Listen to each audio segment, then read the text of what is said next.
Hey guys, welcome back to my channel where we talk skincare for black skin. If you're new to my channel, welcome. My name is Amaka. I am an esthetician. I also have a certificate in cosmetic science. Please subscribe to my channel and don't forget to, like my video and share where you can, or if you want to, or I would like you to share, please. Okay, yeah, so I put up on Instagram that people should ask me skincare questions. I made it very, very quick. So I didn't allow it stay up to, I'm not sure it stayed up to 30 minutes. Okay, let me just say 1 hour. Because I wanted the questions to be not a lot. However, people were very, very fast. They still sent me a lot of questions. I would split these questions into different videos. I won't be asking for more questions until I'm done with this one. I want to make this question and answer thing a regular thing. I want it to be such that everybody that asks me a question gets an answer. So before I ask for more questions, I'll ensure I'm done with every question that I have been asked.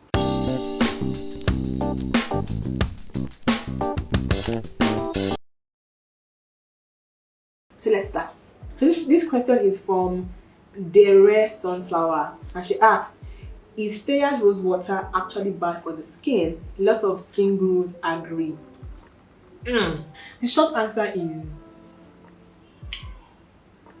there's no short answer.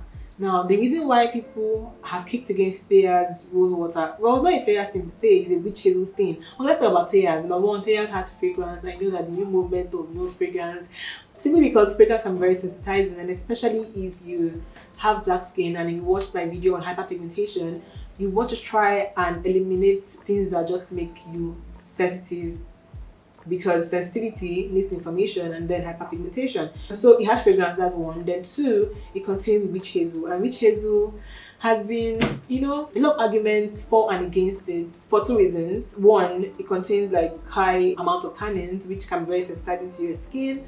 And second one is that the way it's being distilled is distilled in alcohol most of the time, and alcohol can be sensitizing to your skin. However, a brand like Thayer has come out to say that they distill their witch hazel in water, and so the alcohol element is, eradicated. The alcohol argument is eradicated in this particular instance. What I would say is, there's a lot of hype as to what is bad, what is good, what is bad, what is good. Please, it's just skincare. You have to know the potential risk of using it. It has fragrance, it could sensitize your skin. If you're not allergic to fragrance, good for you. Although you could develop sensitivity to fragrance, even if you are not allergic to it right now. But right now, if it's working for you, that's fine. And if it's not drying out your skin, it means it's not drying out your skin. If it's not sensitizing your skin, if it works for you, fine. But is that the best option available to you? Possibly not. It depends on what you want. If you want a hydrating toner, there are other fantastic toners with less likelihood to cause sensitivity, essentially. But if it works for you, please do you. Would I advise it? Would I put it in a routine? Maybe not, but I don't think it's something I would see in anybody's routine and scream, "Hey, yes, God, this is the end of the world." No, there are other things that you could be doing to your skin that is worse than that. So yeah, the next question is from J_Loba, and question is, please, when are you restocking? D_Hannah asks, how can I remove the impact of chlorine on my body? Any product to use? I went swimming. I stayed in the water for hours without applying any oil. Now my body is black and yellow, crying smiley.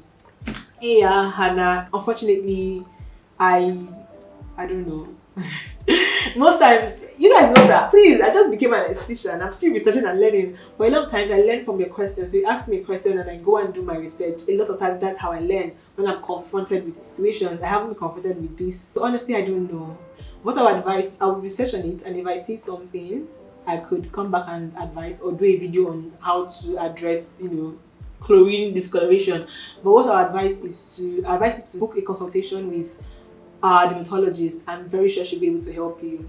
I don't have an answer to that. Promise OKK asks, can I use benzoyl peroxide wash and gel together? I advise you don't. Benzoyl peroxide is very sensitizing. You don't want to wash your face, then go over it with a gel. You just sensitize your skin. And remember, we are trying not to sensitize our skin. As in, we don't want inflammation. We don't want it. Do you get? So please stick to one. If you have very sensitive skin, stick to using a wash. If If your skin is not that sensitive, then use a leave-on product. Mommy Miriam _ Aish 477. When tackling sunburn, is good molecules discoloration and the ordinary lactic acid 10% a good start when tackling sunburn? Okay, I know, like, because I know my audience very well, I know when she says sunburn, she means hyperpigmentation. I have a series on hyperpigmentation. If you haven't watched it, I'll put the link here. Use everything you want to know or you need to know on hyperpigmentation.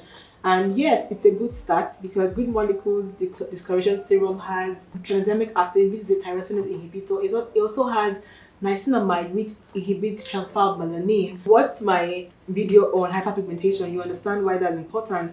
Also, incorporating lactic acid will help aid discoloration and exfoliation.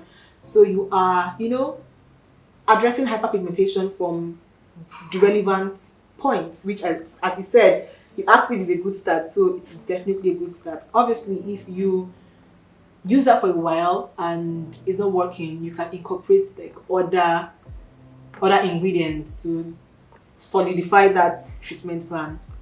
But it's definitely a good start. So Glow5 asked, what causes recurring acne? Well, I will need to talk to you one-on-one to be able to know what could possibly be triggering yours.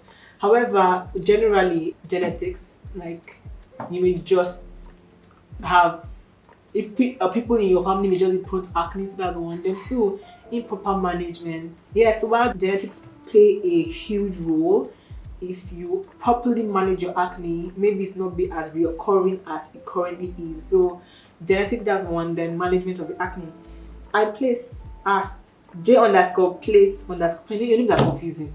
J _ place _ I got dark due to stress and sun in school. Please, what can I use to lighten up my face? I knew I'll get a lot of hyperpigmentation questions. Some ingredients I should look out for include tranexamic acid, niacinamide, soy, kojic acid, licorice extract, mulberry extract. The thing about hyperpigmentation itself is that a lot of products in recent times are now having these ingredients. Is how they work is another question. It's all about the formulation of the product, and the truth about it is that you never can really know if it was properly formulated until you have tried it on your skin to know it to work for you. But these are things you can look out for in brands like Good Molecules, Naturium, The Ordinary have products that have these ingredients. If you are willing to spend more, then you can get products that have a combination of these. They're usually a lot more expensive. Right now, the one I can think about is Rejuva, and it's not cheap. It's not cheap. I can tell you that for a fact. MS _ Jenny, what can I use to lighten up my face? I've addressed that. But I'll be skipping all questions on hyperpigmentation. Go and watch my video on hyperpigmentation. I'll link it. Go and watch it. So remedy for eczema. First of all, go and see a dermatologist. Go and see. Eczema is something that should be managed by a professional. Do you get? But what I can say is your moisturizing game has to be on point. You should have products that are soothing and moisturizing. Like, it should be on point because your skin barrier is impaired. Do you get? So you always need things that would always be very soothing and moisturizing, and also things that can address, because most times people that have eczema also have itchy skin. Things that are anti-itchy. Like Aveeno makes a lot of products that have colloidal oatmeal, and that is a very good ingredient for people that have eczema prone skin. Even Eucerin, these brands are very affordable. Okay, so just know that eliminate things that have fragrance, eliminate things that are harsh, eliminate things that are drying in your routine. Eczema doesn't just go. You have to always manage it. So, and also know your triggers, things that trigger, because people that have eczema have eczema flares. So there are times where the thing just from nowhere skyrockets. Be mindful as to things that triggers your eczema. Also get things that will help it calm down when there is an eczema flare. Just a routine to manage your eczema. It's most likely not going anywhere. I don't want this video to be long, so I'll answer my last question for today. What are the essentials of a tretinoin routine? A mild cleanser, a sunscreen, in the morning, and at night a mild cleanser, a moisturizer, and your tretinoin. Those are the essentials.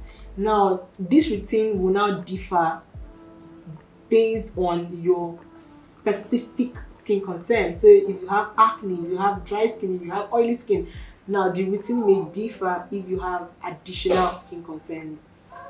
So what can I use Medic 55 on my face? I'm not confident with this brand, unfortunately. I would need to research on it. I don't want this video to be long, so I'll end this video now. But I will make subsequent videos answering all your questions. That's all I have for today's video. Don't forget to subscribe, like, share, leave a comment, leave a question as well. You can also be picking questions from the comment section. Thank you guys so much for watching, and see you in my next video. Bye.